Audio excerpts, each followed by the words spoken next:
construir conocimiento. Es decir, que no debe ser lineal como en las ciencias positivistas, primero A, después B, después C, después D, en un orden absoluto y perfecto, sino que existen posibilidades de pensar la construcción del conocimiento con el otro, no solamente el individuo en sí, en su laboratorio, ¿no es cierto?, sino en la relación con el otro se puede crear conocimiento.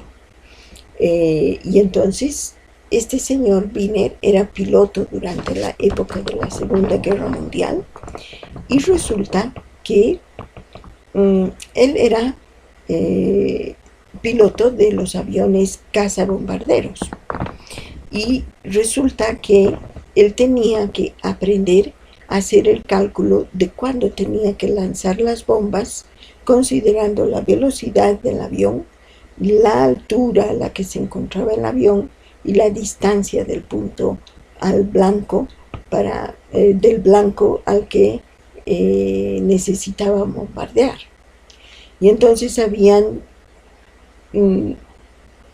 ejercicios en los que la bomba caía a 1 kilómetro, otros en los que caía a 500 metros, otros en los que caía a 5 metros, otros en los que daba exactamente en el blanco. Y entonces es a partir de esta retroalimentación del efecto de su actuar, de su conducta, digamos, ¿no es cierto?, que le llega como información para que él pueda reelaborar y pueda modificar su comportamiento. Entonces, esta relación entre él y su objeto, ¿no es cierto?, y las respuestas de información que él recibe, se denomina circularidad. Y esto es lo que se acuña con el nombre de cibernética. Entonces, aparecen estos hitos, ¿no es cierto?, entre los años 1927 y 1948 finalmente, ¿no es cierto? Otro hito histórico en este proceso de la evolución de la ciencia es que en 1950 a 1963 nace el humanismo como corriente psicológica que se denomina la tercera fuerza y cuyo padre es Carl Rogers. Resulta que, como ustedes saben, en los años 1946, en el año 1946 termina la Segunda Guerra Mundial y la humanidad estaba en depresión en aquella época, estaba deprimida porque salía de una guerra, había por supuesto dificultades económicas, pero todo estaba destruido. Entonces se necesitaba empezar a reconstruir el mundo y la humanidad. Y para eso se necesitaba el humanismo, ¿no es cierto? Y entonces aparece el humanismo en aquella época de la historia del mundo, ¿no es cierto? Y para hacer un contrapeso al desarrollo tecnológico y sobre todo aquel holocausto nuclear de Japón, ¿no es cierto?, cuando de la bomba de Hiroshima, que ha dejado devastado al mundo, ¿no es cierto?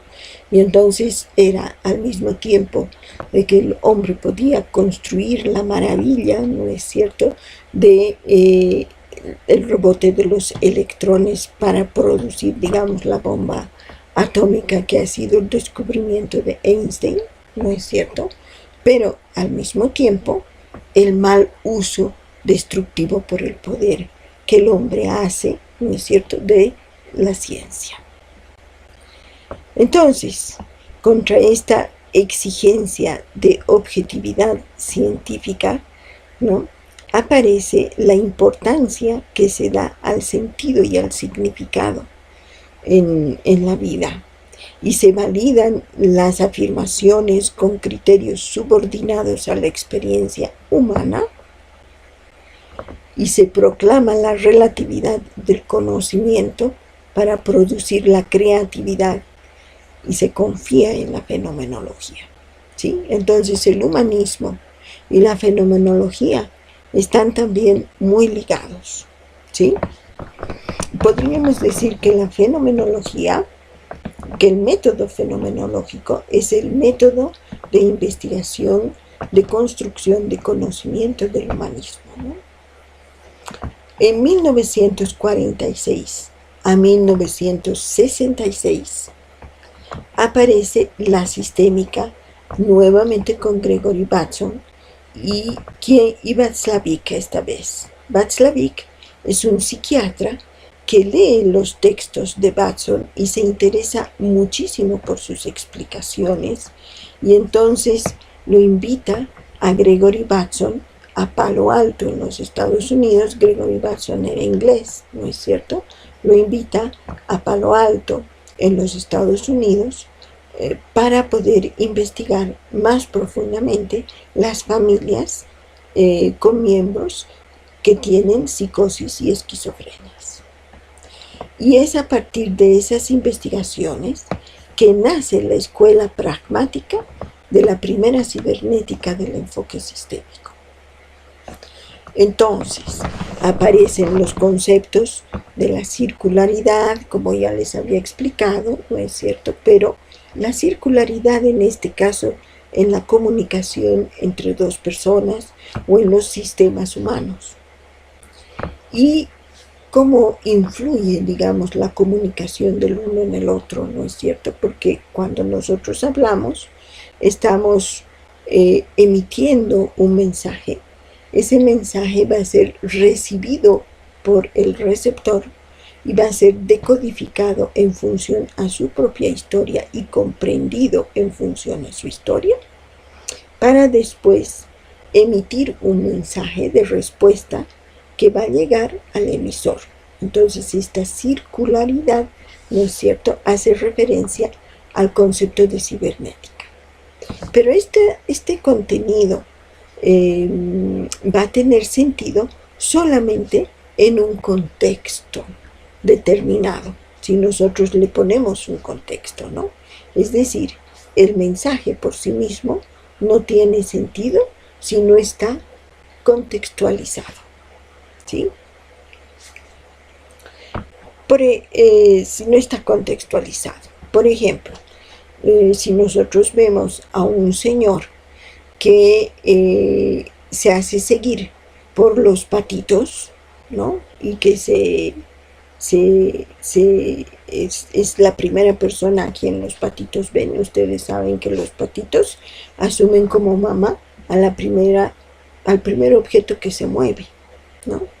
Entonces, como generalmente es la mamá pata, no hay problema, ¿no es cierto? Pero en este caso hay unos patitos que lo primero que vieron moverse es a este señor, y entonces los patitos lo seguían, ¿no es cierto? Y si nosotros vemos desde lejos eso, diríamos, pero qué extraño este señor, es muy raro, ¿no? Pero si nosotros nos acercamos a conocer y ver qué está haciendo este señor, ¿no?, y hablamos con él, nos podrá decir, es que estoy haciendo una investigación sobre el comportamiento de los patos. Entonces esa conducta que nosotros vemos como rara cobra un sentido de coherencia, ¿no es cierto?, en el marco de este contexto de una investigación. ¿Sí? Esa es la contextualización. Más adelante vamos a entender qué significa la contextualización en relación a los síntomas terapéuticos, ¿no?